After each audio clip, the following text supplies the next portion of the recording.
Hey everyone, Once Bitten here. So this is the first in a series of videos I'm calling Playing the Game, the Ninth Age. And really what I want to do here is cover rules that I see are played incorrectly very often, or just rules that a lot of people seem to be unclear about. Um, and the first one is the one that first came to mind because I want to redo my Tactica on formations and conducting reforms and strategies and stuff like that. And I realized that before I did that, I would have to cover the rules for reforming because they obviously play into it. So when talking about reforms in the Ninth Age, there are 4 places in the rule book that talk about it as far as I can see. The basic rules for reforming. There's a new thing called the blocked path reform, which most people don't seem to be familiar with. Combat reform, which is the trickiest of all of these, I believe. And then PostCombat Reform, which is pretty similar to about everything else to a regular one.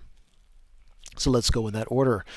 On page 37 of the rulebook, talk about reforms. It says, here's what you do. You mark the center of the unit, and that is so important. The way you mark it is you take 2 dice, and create an imaginary line along the vertical axes, and use the 2 dice to mark the center vertically. Use 2 more dice to mark the center horizontally, and now you have X marks the spot, that's the middle of it. Then you can remove the unit from the battlefield and then put it back in the battlefield in any legal formation facing any direction, as long as you keep an inch away from other units and impassable terrain and stuff like that. And you have to keep its center in the same place as before. After the reform, any single model cannot have moved more than twice its movement characteristic. But it doesn't matter how the model got from point A to point B. You don't have to worry about to get there it would have had to travel double. It doesn't matter. Just before and after, make sure you're within 2 times movement or less. And then of course if you reform you cannot shoot unless you have the ability to do a swift reform. Now most people don't have a problem with that. The only exception to that is that sometimes there's confusion about where is the center of the unit, and sometimes people forget about keeping the center the same just because they don't think about some things. So I'm looking here at 3 different configurations of, let's say, a large chariot unit. So the Ninth Age came out with something called the boundary footprint, and that means that if your last rank isn't a complete rank, or if you have, let's say, a character on a different sized base in the front rank, but whatever that is, you fill out the gaps and call it an imaginary rectangle, or whatever shape it would be, probably rectangle. So if you look at the green unit that has 5 chariots wide and 1 chariot in the second rank, well, when you're determining its center, you just create an imaginary rectangle as if that entire last rank were full.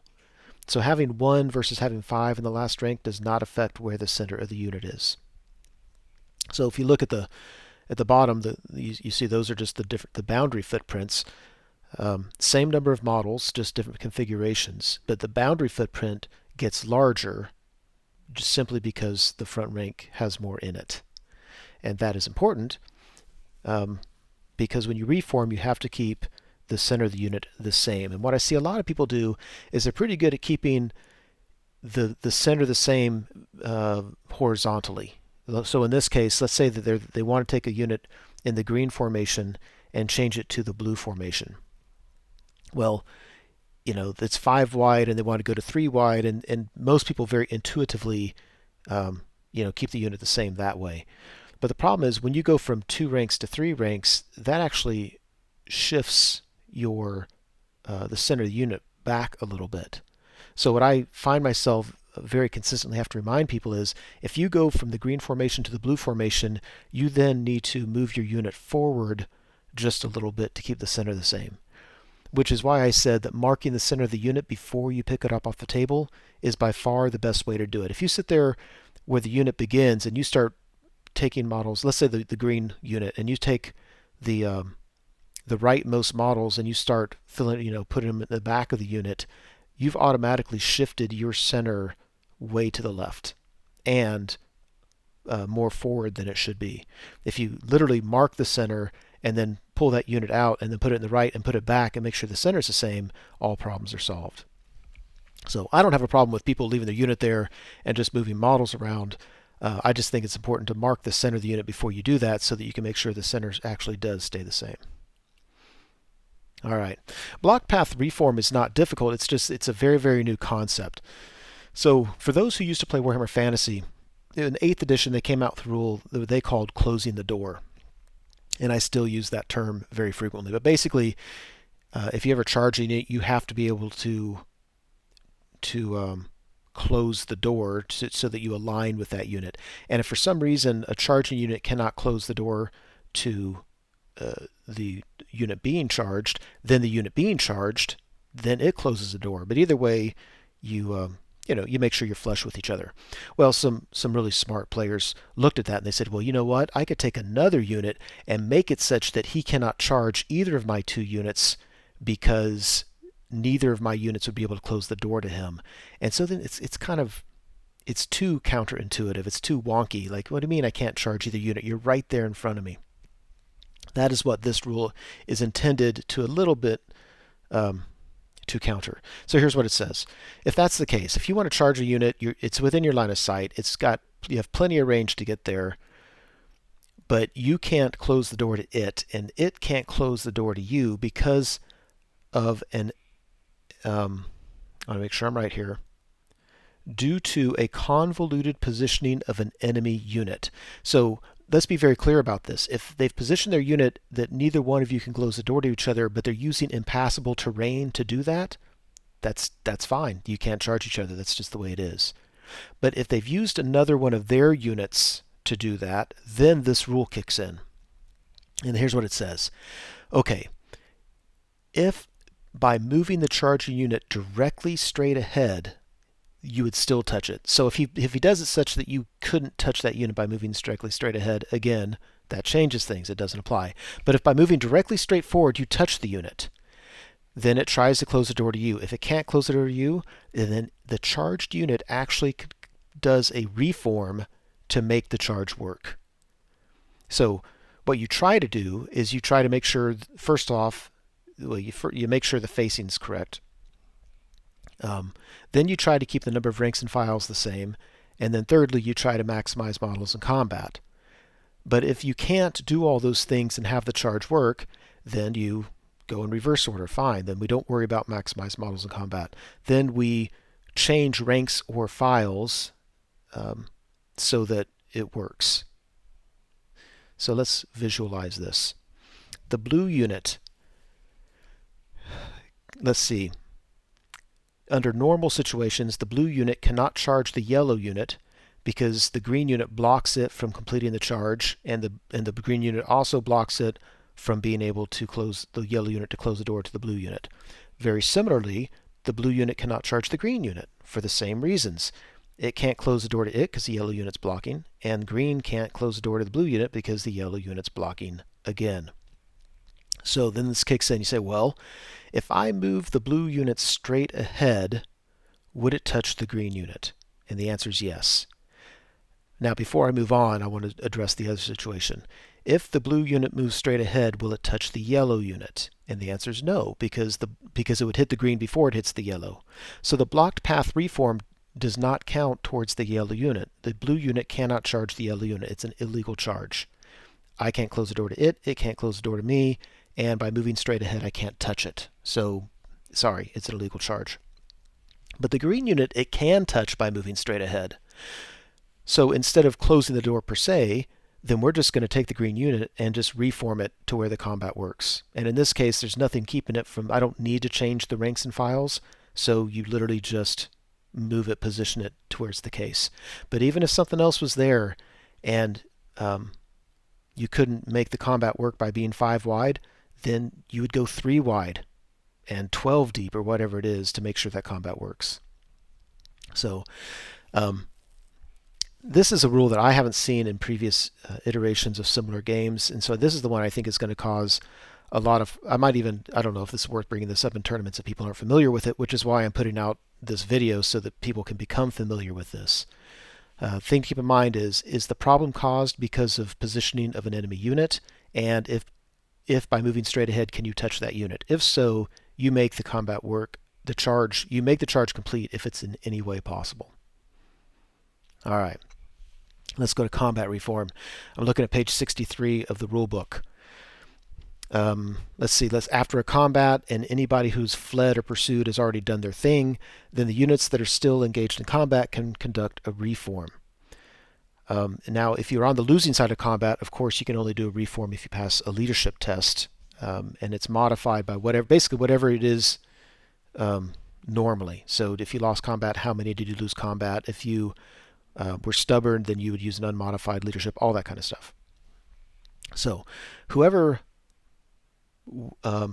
and you can only conduct a reform if you have enemy units in only one of your facings. So if you have an enemy unit in your front and your flank, you may not reform, ever, period. If you have somebody in 2 flanks, same deal, can't do it. But assuming that you have an enemy unit in only one facing, anybody in combat where all those conditions apply can do a combat reform. Now, in what order do you go? And I see a lot of confusion here, and I've been confused about this in the past. Is it whoever won combat?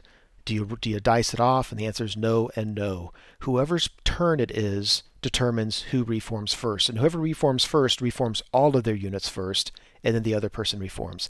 And I can tell you the difference between going first and second is huge. And sometimes you really want to go first, and sometimes you really want to go second. It just depends on the situation and what you're trying to do. So it is very important to remember that it's the person whose turn it is that gets to decide the order. So again, whoever is chosen to go first completes all of their combat reforms, but they do it one unit at a time. You don't pull all your units out and then put them back any way you want. You choose one unit, you do your reform, and then you move down and do your other units in any order you want, but only one at a time. When doing a combat reform, it's similar to a regular reform in that you remove the unit from the battlefield, you put it back on the battlefield, but this time you don't have to worry about keeping its center the same. And you don't have to worry about spacing, like keeping an inch away from enemy units, 4 units involved in the same combat. If there's another unit not involved in combat nearby, you still have to abide by the unit spacing rules. You can't become within an inch of it, or you can't become within an inch of impassable terrain or something like that. And of course, you can't use a reform to move into contact with a unit that wasn't already in the fight. Don't try to pull BS like that. And of course, no model may end up moving more than twice its movement value from its starting position. And again, you don't have to worry about how they got from point A to point B. It's just at the end is the distance right. So for the most part, you have a lot of flexibility in what you can do. You have to stay in your opponent's same facing, all that kind of stuff. But there are some things you can't do. So here's how it works. At the end of each combat reform, meaning after you reformed any given unit, you have to have at least as many of your models in base contact with the enemy as you had before the reform. Now, technically, they don't have to be the same models. They don't have to be your same models. Doesn't have to be your opponent's same models. It doesn't matter. The same number. Ooh, I got confused there. I'm sorry. We're ignoring the enemy models. You have to have at least as many of your models in base contact with the enemy as you had before the reform.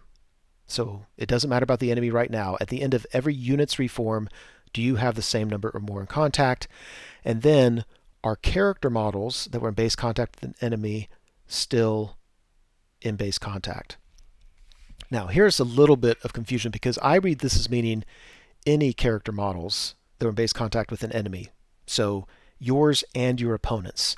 So let's say that you want to move a unit, but that's going to pull an enemy's character out of combat. But you're thinking, no, that's okay. I'll move another unit there and take its place, and he'll be back in combat. It doesn't work like that. At the end of each unit's reform, any characters that were in combat still have to be in combat. You cannot remove characters from combat even temporarily. Now remember, I said you have to do one unit at a time, and then when you're finished with all of your units reforming, then your opponent gets to reform. So at the end of all your units reforming, then you have to make sure that the exact same enemy models that were in the fight are still in the fight. Not the same number of models. You had to make sure that you had the same number or more of models, and you had to make sure of that after every unit reformed. you never had to worry about with your opponent until the end. And your opponent, it changes. It's not number of models. It's the exact same freaking models, even rank and file. You cannot pull models out of combat. And I think the reasoning behind that is, with your models, in theory, as long as the same number in combat, you can say the ones that were in combat are still there and everybody reformed around them or something like that. So they're just not worried about it. So it's a very important distinction and very important to keep in mind. So this is a list of the rules that I think are important to consider. That there are other rules, but I think they're so intuitive, people are so used to them, that it doesn't take any effort to remember them. Such as you can't use you can't move a model more than twice its movement value. That just rarely happens. It's not a big deal. But what I think people do almost need to make a list of is say, okay, after each unit reforms, are the same number or more of the models in combat, the models of the unit that reformed? And are all character models still in combat that were in combat? And then after you've done all of your reforms, then you have to ask yourself, well, finally, are the exact same enemy models still in the fight that were there? So those are the criteria we ask ourselves for every single situation. What's legal, what's not legal? So let's say that we have a horde of halberdiers in green that charge the flank of a monster in red. After combat, miraculously, nobody dies. So everybody sticks, and the monster wants to reform so that the halberdiers are no longer in its flank. That is illegal. And the reason it's illegal is because this monster is longer than it is wide.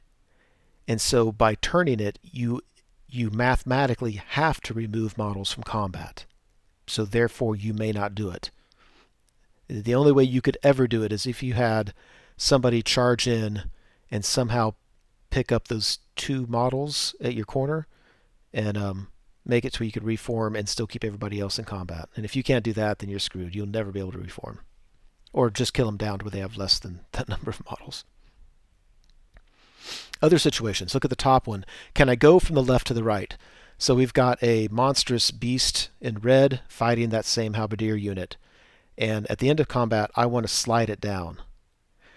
So from the perspective of the red player, that's a no, because it has taken enemy models out of combat. The front rank three on the right were in combat, and now they're not. However, if you're the green player, can you go from left to right? And the answer is absolutely yes. Sure you can.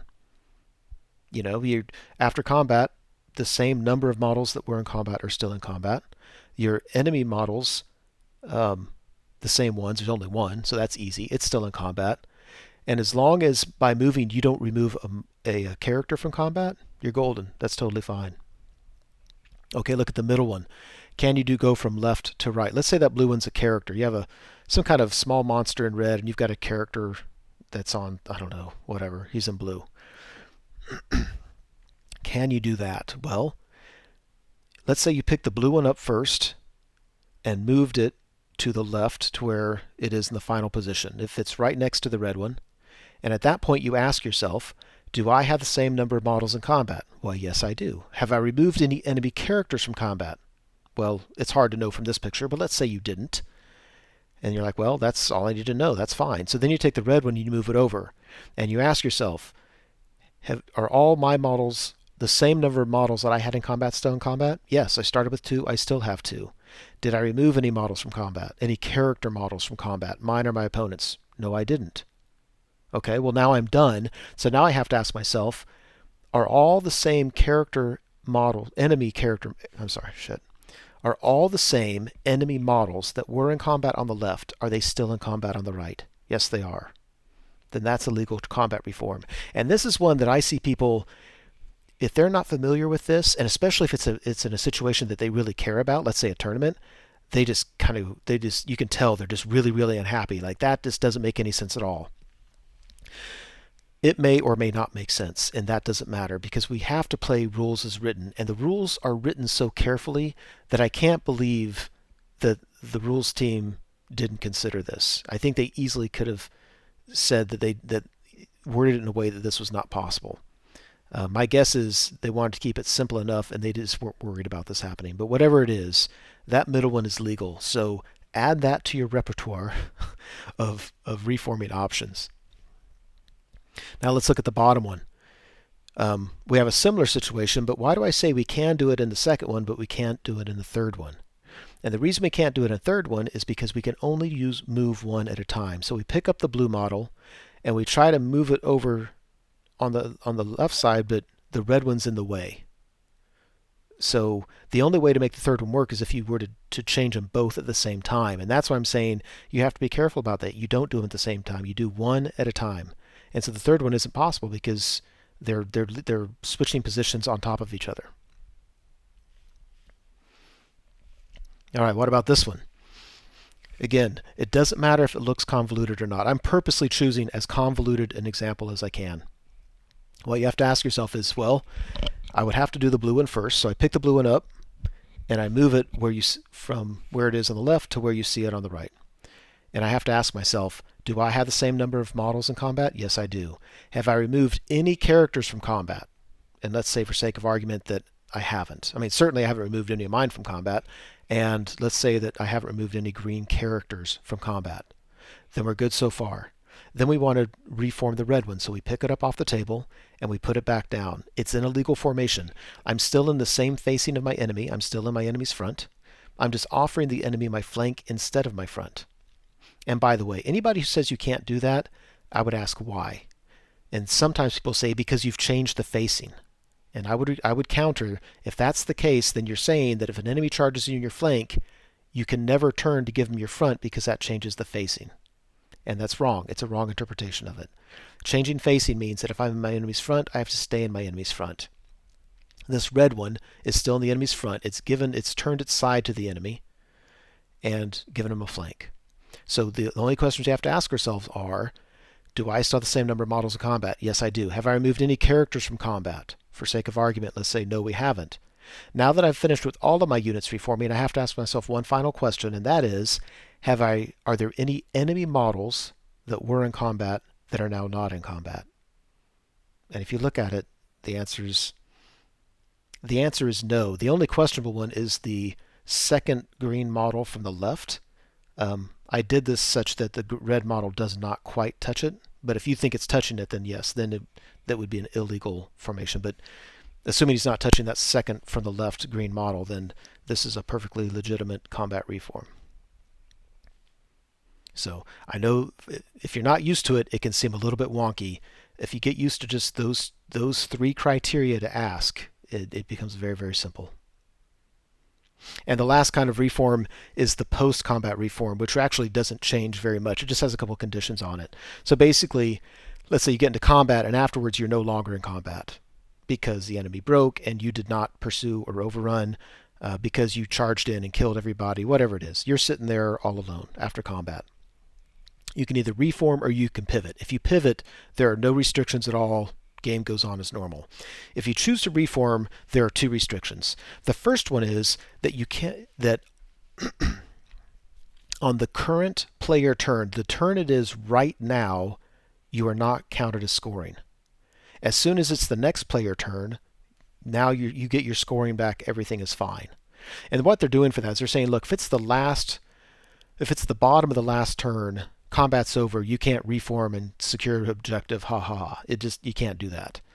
Now you can reform, and then let's say it's your opponent's turn, you can reform, and then on your very next turn, then you can move and be counted as scoring and secure an objective. That's totally fine. It's only the current player turn you do not count as scoring.